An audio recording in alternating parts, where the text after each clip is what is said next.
Buenos días a todas y todos. Les damos la más cordial bienvenida al ciclo de charlas CRIAM de junio. Las interacciones entre el cambio climático, el agotamiento del ozono y la radiación ultravioleta afectan a los ecosistemas acuáticos. El seguimiento meteorológico y biológico suele ser demasiado breve para registrar las magnitudes de sus efectos y los cambios pasados en flujos ultravioleta. Sin embargo, los pigmentos fósiles han demostrado ser buenos indicadores de la respuesta de los ecosistemas lacustres a los cambios climáticos ambientales, lo que contribuye a predecir los posibles efectos del cambio climático. Para contarnos más sobre este tema, está junto a nosotros la doctora Lien Rodríguez López.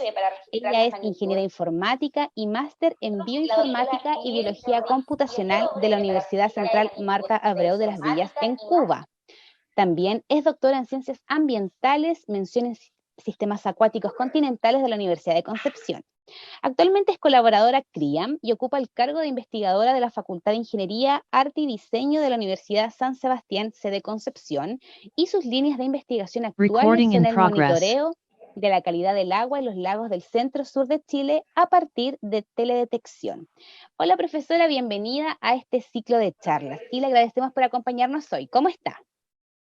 Buenos días, María Belén. Muchas gracias por la presentación y buenos días a todos. Perfecto, muchas gracias. Como siempre, los queremos invitar a que nos dejen sus comentarios, saludos y preguntas en el chat de esta transmisión, ya que al finalizar la presentación vamos a revisarlas y responderlas. Así que, profesora, si le parece, ya puede comenzar a compartir la presentación. Vale. ¿Ya ahí sí? Te vemos y escuchamos bien, así que ahora puedes ya comenzar. Vale, muchas gracias. Bien, bueno, como bien introdujo la presentación que voy a realizar en el día de hoy, es sobre pigmentos fósiles y condiciones ambientales en el lago oligotrófico Laja en los Andes chilenos. Este trabajo surge producto de que las interacciones entre cambio climático, ozono estratosférico y la radiación UV afectan los organismos acuáticos, pero los datos que están disponibles para hacer un seguimiento de parámetros meteorológicos, de parámetros biológicos en este lago suelen ser de periodos cortos, por lo cual es prácticamente imposible registrar a través de esos datos la magnitud de cambios en los flujos de ultravioleta sobre los organismos acuáticos existentes en este lago oligotrófico Laja. Es por ello que se requiere utilizar otra serie de herramientas, como son los proxies de los pigmentos sedimentarios, para poder reconstruir estos cambios ambientales pasados. Para ello vamos a comenzar a hablar de algunos conceptos claves, como es el caso de lo que es cinturón solar. El cinturón solar no es más que una región del planeta Tierra que se extiende entre los 40 grados de latitud norte y 35 grados aproximadamente de latitud sur, entre el trópico de Cáncer y el trópico de Capricornio. En esta región de la Tierra es donde más se recibe de forma natural el mayor porcentaje de radiación solar incidente. Radiación solar nos referimos a la radiación electromagnética proveniente del Sol, ya sea radiación ultravioleta, radiación fotosintéticamente activa o infrarroja. En esta región del planeta aproximadamente hay 60 países, por lo tanto el 90% de la población mundial vive en un lugar donde el índice V máximo anual alcanza más de 10 en su valor. Esto es un índice que es catalogado por la Organización Mundial de la Salud como extremo. Por lo tanto, existe un potencial de exposición a la radiación UV para la población mundial alto. Además, en la década de los 80, o a principios de la década de los 80, surge otro problema, que es el declive del agujero de ozono en los polos terrestres, en el polo norte y en el polo sur. Pero vamos a referirnos solamente al agujero que se forma cada primavera austral en la Antártida por la cercanía geográfica que supone la Antártida con el territorio chileno. Cada primavera austral se forma este agujero, ya que el gas ozono es un buen absorbente de las radiaciones provenientes del Sol, sobre todo de la radiación ultravioleta. Por lo tanto, al disminuir drásticamente las concentraciones en la estratosfera de este gas, pues aumenta la radiación UV que está llegando a nivel superficial. Acá se muestra una imagen de la NASA de un seguimiento del monitoreo de la concentración de ozono y de este agujero estratosférico y cómo desde 1979 hasta 2021 este agujero sigue persistiendo en el tiempo. Hay algunas falsas noticias que hace unos años hablan de la recuperación inmediata de esta capa de ozono, de este agujero, y si bien en el 2019 se recuperó gran proporción de esta extensión del agujero de ozono, en el 2020 y 2021, como se puede observar acá en esta figura, pues aumentó nuevamente este agujero. Por lo tanto, esto lo que significa es que hace 60 años aproximadamente, el hemisferio sur está recibiendo altos valores de radiación UV. Existen factores en los cuales condicionan la radiación que llega al territorio chileno. Existe un parámetro que es el incremento de la radiación con respecto a la latitud, porque de manera natural, aquellos lugares que son más cercanos al Ecuador reciben de forma natural más radiación incidente. Es por ello que el norte de Chile recibe más radiación que el sur, y esto da cuenta de uno de los desiertos más áridos que existe en el mundo, que es el desierto de Atacama, que se encuentra en el norte. Además, existe otra variable importante, que es la altitud, debido a que el territorio chileno, el 70%, se encuentra en altura. Si hacemos un corte transversal del territorio, nos encontramos que Chile está compuesto por cordillera de los Andes, una depresión intermedia y cordillera de la costa. Y en ambas cordilleras, producto de la altitud y del paso corto por la atmósfera de esta radiación, se registran valores elevados de radiación UV. Hay trabajos que han reportado que cada 1000 metros sobre el nivel del mar, la radiación UV se incrementa de un 10 a un 12%. La cobertura de nubes es un factor importante. Acá en esta gráfica se muestra de forma estacional, verano, otoño, invierno y primavera, cómo es la frecuencia de nubes desde los menos 20 grados de latitud sur hasta los menos 55. Y se puede apreciar que hay una tendencia de un incremento en la nubosidad mientras más al sur nos encontramos. Por lo tanto, en esos territorios en los que la cobertura de nube es espesa, pudiera representar un filtro efectivo, pero nos estamos situando en la latitud aproximada de menos 30, menos 33, por lo cual acá la frecuencia de nube no es tanta y los cielos en la cordillera se encuentran en la mayor parte del año despejados. Por lo tanto, la radiación incidente es elevada. Además de altitud, concentración de ozono estratosférico y la latitud, que son los factores que he mencionado, que influyen en la incidencia de la radiación que llega a la superficie terrestre, existen otros factores que es inclinación solar. Estamos hablando de que en diferentes horas del día se presentan diferentes valores de radiación de forma natural. En las horas centrales del cenit, donde el Sol está en el cenit de su trayectoria, se recibe mayor proporción, aproximadamente entre las 11 y las 3 de la tarde. Si nos referimos también en la posición que ocupa la Tierra con respecto al Sol, entonces a través de las diferentes estaciones del año estamos recibiendo una radiación también diferenciada, siendo el verano y la primavera las estaciones que más reciben radiación de forma natural y la menor el otoño y el invierno por sus condiciones climáticas. La concentración de ozonos de aerosoles en la atmósfera también es una variable determinante, debido a que la concentración de aerosoles permite que exista una dispersión entre las partículas de radiación, por lo cual atenúa la radiación que llega a nivel superficial.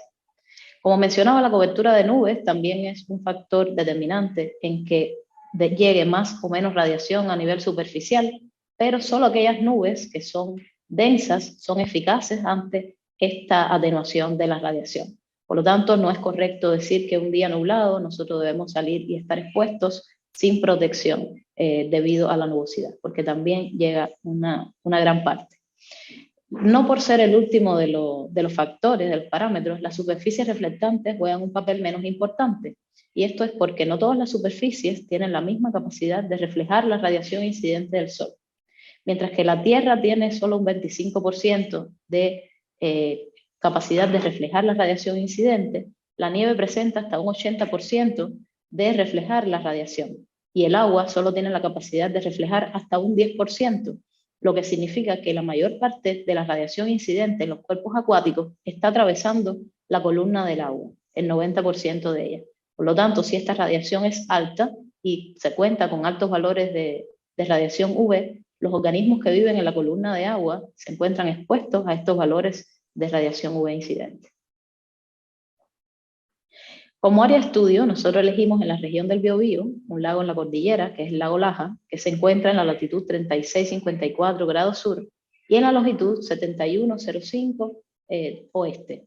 Este lago presenta una altitud de 1.360 metros sobre el nivel del mar y se encuentra emplazado dentro de un parque natural. Su profundidad máxima es los 120 metros de profundidad y es caracterizado como un lago oligotrófico. Los lagos oligotróficos son característicos de un bajo contenido de nutrientes, de poca productividad y por ser lagos muy transparentes. Este lago es utilizado para múltiples usos. Este lago es utilizado como para hidroelectricidad, su agua es utilizada también para riego, para la agricultura de la región y tiene múltiples impactos antropogénicos y es catalogado como el embalse natural más grande que tiene Chile. En este lago se instaló una estación meteorológica en enero del 2018 y estuvo operativa solamente hasta septiembre del mismo año, con el objetivo de instalar varios sensores y uno de ellos precisamente era con el objetivo de validar valores y registrar esta radiación ultravioleta en el lago Laja. Esto fue a través del sensor SU-100. Este corto periodo de tiempo nos demostró que las estaciones que son ubicadas en lagos de alta cordillera son estaciones que no tienen mucha duración, producto del clima violento que se experimenta en los Andes. Esta estación estaba expuesta a fuertes vientos, a nevadas y por lo tanto se derrumbó en septiembre y solamente pudimos registrar en este año los datos. Sin embargo, estos datos son valiosos para poder validar otros datos que se pueden correlacionar con la radiación UV. Es por ello que acá se presenta solamente para los meses desde enero hasta septiembre cómo son los valores máximos de la radiación UV del lago Laja. Se puede observar que el comportamiento natural de la radiación, donde los meses de invierno es donde menor valores se registran, pero en los meses de verano se llegan a alcanzar hasta 45 watts por metro cuadrado. Estos valores, si lo estamos llevando a lo que significa en un índice UV, que es la medida de radiación ultravioleta más conocida por toda la población, estamos hablando que son índices de 11 y de 12. Por lo tanto, estos son valores extremos en los cuales estamos refiriéndonos a la radiación UV que se alcanza en el lago Laja. Si hacemos un estudio, pero esta vez horario, para ver cómo es el comportamiento dentro de un mismo día de la radiación de forma también mensual, podemos darnos cuenta que en las horas donde hay radiación máxima, extrema, es entre las 11 y las 2 de la tarde. Pero también se puede observar que desde las 10 de la mañana hasta las 4 de la tarde son altos los valores sobre los 30 watts por metros cuadrados, lo que se está recibiendo en este lugar. Y por supuesto corresponde a los meses de verano, enero, febrero y marzo, los meses donde más altos valores se alcanzan. Quisimos buscar una correlación entre los valores de radiación UV y la variable ozono, ya que al inicio se explicó que estas variables están relacionadas de forma directa y que cuando disminuye una, que es la columna de ozono estratosférico, entonces aumentan los valores de radiación UV. Para ello se tomó una serie temporal más extensa, tomada de la NOAA y de la NASA, a través de monitoreos que pueden ser tomados de diferentes lugares geográficos del planeta. Se puede observar una drástica caída en la columna de ozono a partir de la década de los 80, situando en este problema de la disminución de ozono estratosférico. Cuando se registran valores por debajo de los 300 unidades Dobson, entonces se registran altos valores de radiación UV, pero esto solamente para poder construir la misma serie temporal puede ser a partir de diferentes modelos de transferencia radiativa. Por lo tanto, estos modelos no son tan precisos como poder validar a través de otros elementos importantes estos valores que se alcanzan en el lago Laja. Para ello entonces se extrajo un núcleo de sedimentos del lago, ya que los sedimentos lacustres suelen ser importantes registros de los cambios ambientales pasados y se puede en un periodo temporal mucho mayor encontrar estas variaciones y esta influencia de la radiación UV sobre organismos acuáticos. Se extrajo entonces un núcleo de 1 metro y fue seccionado a los primeros 30 centímetros cada 1 centímetro para posteriores análisis sedimentológicos. Este core fue enviado a la Universidad de Bordeaux en Francia para datar a través del plomo 210 los últimos años, a ver a qué correspondían y cómo era la tasa de sedimentación de este lago. Y pudimos obtener un modelo de edad que establece que nuestro core de 30 centímetros abarca los últimos 60 años del lago Laja. Y a partir de esta datación se pudo correlacionar con la actividad de un isótopo que es el cesio-137, que registra unos picos máximos, como se puede observar en la gráfica, en el año 1964, por pruebas nucleares que fueron efectuadas en el hemisferio sur. Y de esta forma entonces corroboramos que nuestro modelo de edad estaba correcto. Es común utilizar pigmentos de las algas o de las plantas para poder determinar qué grupos son los que existen en un lugar determinado. Estos pigmentos son extraídos de cada uno de los estratos de sedimentos y son característicos de un grupo de algas diferente. Entonces existe una batería de pigmentos bastante variada en función del grupo de alga presente en el lago Laja. Dentro de las más comunes de los pigmentos que se encuentran, que es común para todas las plantas, está la clorofila A, pero existen otras como la ficoeritrina, la ficocianina, que son características de otras especies algales. Y de esta manera, entonces, si podemos saber el contenido de pigmentos en nuestro core de sedimentos, podemos saber en los últimos 60 años cómo ha sido el comportamiento de las algas. Las algas tienen, en función de los pigmentos que presenten, diferentes rangos de absorción de las radiaciones para realizar su proceso fotosintético. Aquellas algas que tienen un rango de absorción más cercano a las longitudes de onda de hasta los 400 nanómetros, que es hasta donde abarca la radiación ultravioleta, entonces son aquellas algas que mejor preparadas están con respecto al resto de los grupos para estas condiciones ambientales extremas de alta radiación. Aquellas algas que presentan rangos de absorción más cercanos a desde los 500 hasta los 700 nanómetros, entonces son algas más sensibles ante estos incrementos de radiación.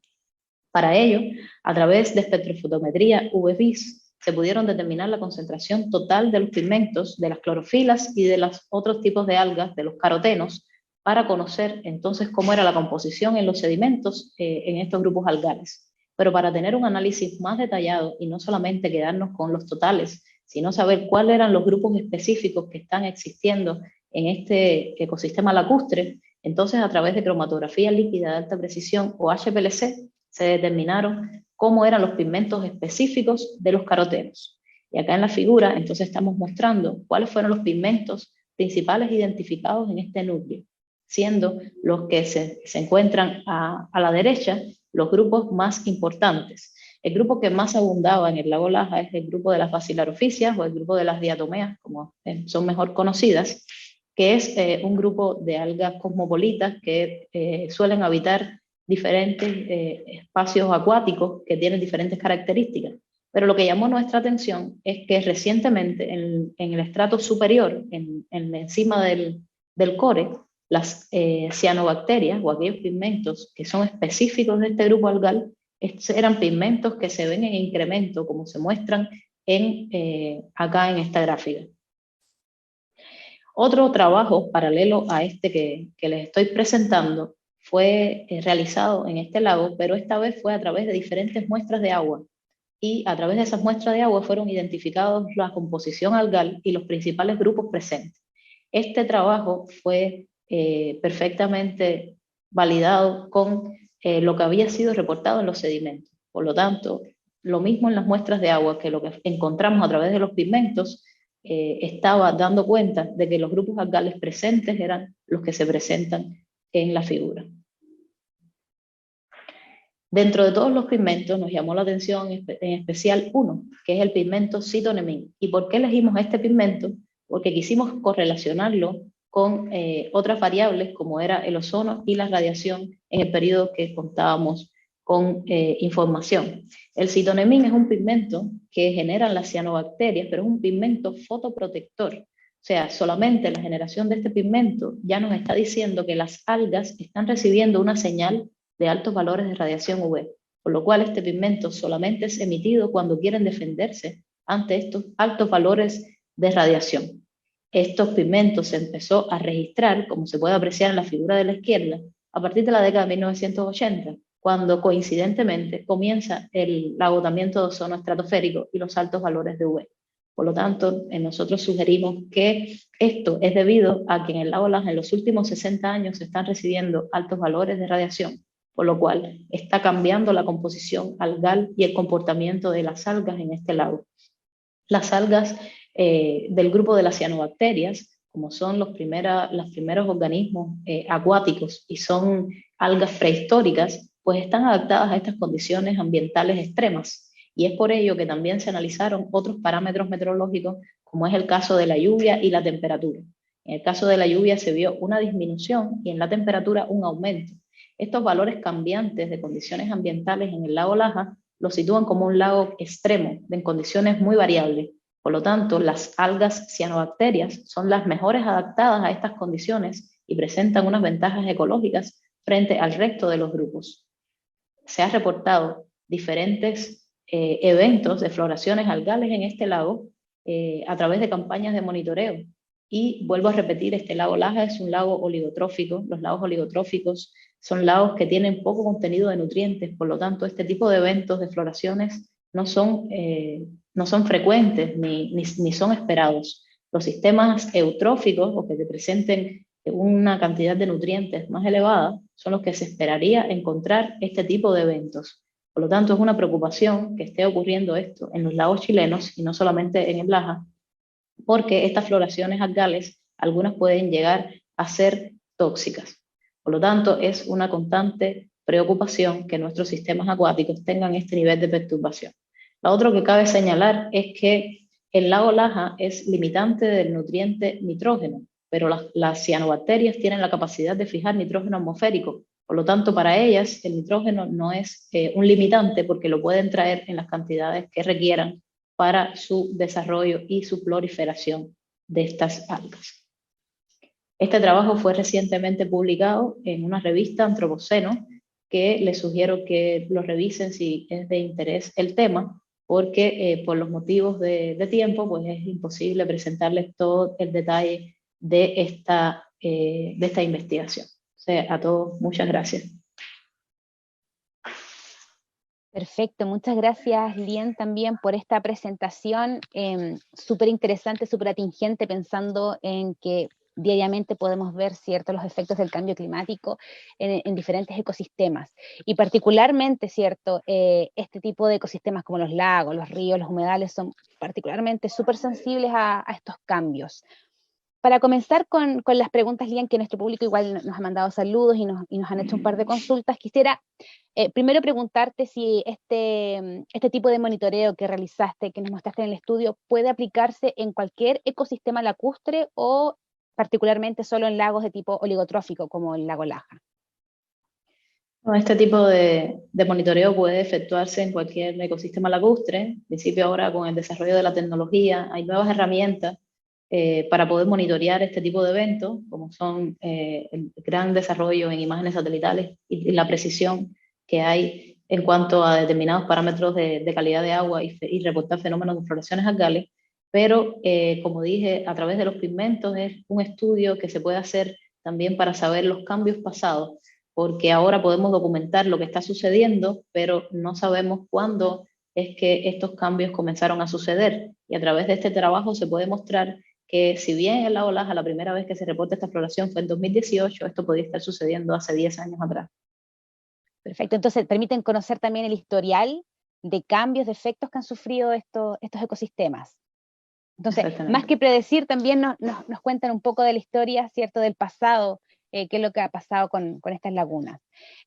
También nos consultan, Lien, si este tipo de monitoreo podría ayudar a disminuir la aparición de floraciones algales. Tú, por ejemplo, comentabas que estas floraciones pueden incluso llegar a ser tóxicas. Sí, no a disminuirlas, pero sí a controlarlas o a poder alertar a la población de que esto está sucediendo, porque en el caso de que sean floraciones tóxicas y se ingiera agua o se haga contacto directo con ellas, pueden llegar a irritar la piel. Si se ingieren grandes contenidos de agua, pues también puede llegar a intoxicación, etc. Perfecto.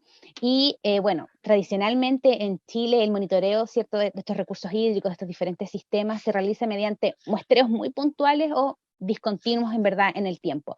¿Tú crees que, por ejemplo, este tipo de estudio que tú realizaste contribuiría a realizar monitoreos más completos? Sí, yo creo que deberían llevarse a cabo, además de los métodos tradicionales, que son estos monitoreos in situ, pues también un complemento de diferentes tipos de monitoreo, como es este monitoreo remoto, que se le llama así. Entonces esto también daría como un seguimiento en tiempo real y directo de la situación que está ocurriendo en los lagos de Chile. Porque este trabajo que presenté para el Laja, también hay otros lagos de Chile en los cuales se ven expuestos a la misma situación, como es el lago Villarrica, el lago Yanquihue, y son lagos de gran importancia. El lago Laja es un lago turístico, al igual que estos dos lagos que hablé del sur de Chile.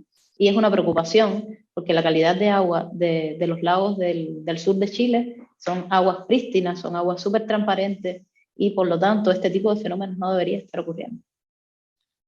Perfecto, bueno, tú comentabas el lago Villarrica, el lago Yanquihue, son lagos reconocidos, mucha gente va a veranear a esos lagos, así que más que nunca resulta importante realizar estos monitoreos. Mucha gente ingresa a los lagos, ¿cierto? A pasar el verano allá, así que es realmente importante que se pueda saber qué tipo de contaminaciones tienen, ¿cierto? Por ejemplo, conocer si es que son o no tóxicas. Y en este sentido, Lien, también te aprovecho de preguntar, yo sé que nos mostraste particularmente un tipo de pigmento fósil, pero en general, para hacer estos monitoreos, tú desde tu experiencia como investigadora, ¿qué tipos de pigmentos fósiles también recomiendas utilizar para hacer este trabajo? Existen no pigmentos fósiles, sino otro tipo de proxies paleoambientales que son registrados en función del análisis que se quiera determinar. Pero también se pueden hacer análisis de quironómidos, de las diatomeas, porque las diatomeas presentan una recubierta de sílice y la sílice las preserva bien en los sedimentos. Entonces, por lo tanto, podemos encontrar esa presencia y son atribuidos a otro tipo de cambios, quizás en la temperatura, en las precipitaciones. Perfecto. Muchísimas gracias, Lien, por habernos acompañado. Aprendimos muchísimo hoy día sobre estos tipos de monitoreo. Conocimos también el trabajo que has realizado en el lago Laja, un lago, para quienes no lo conocen, está ubicado acá en la provincia de Los Ángeles, ¿cierto? Pasado Antuco, un pueblo cordillerano muy, muy bonito, así que quienes quieren ir a visitarlo, ¿cierto? Aprovechamos de pasar el dato, es realmente un lago muy, muy bonito. El trabajo obviamente es de suma importancia, son lagos con mucha historia. Así que, Lien, muchísimas gracias por habernos acompañado hoy día. También queremos aprovechar de agradecer a todas aquellas personas que se conectaron y nos acompañaron en este ciclo de charla donde dimos a conocer el estudio Pigmentos fósiles y condiciones ambientales en el lago oligotrófico Laja en los Andes, en los Andes chilenos. Lien, tú nos comentabas que este estudio también está disponible para que la gente lo revise, ¿cierto? Sí. Claro. Ahí ustedes googlean y está el estudio disponible. Bueno, y como siempre, los queremos dejar invitadísimos a que nos sigan en todas nuestras redes sociales. Nos pueden seguir en Twitter, en Instagram, en Facebook, en LinkedIn. Siempre nos encuentran como @criam. Tenemos todos los primeros jueves de cada mes un ciclo de charla. Y con eso nos despedimos por el día de hoy. Lien, repito, muchas gracias por habernos acompañado. Muchas gracias a todos. Y hasta pronto. Nos vemos en una próxima actividad. Que esté muy bien. Gracias. Chao. Gracias a ustedes por la invitación. Chao.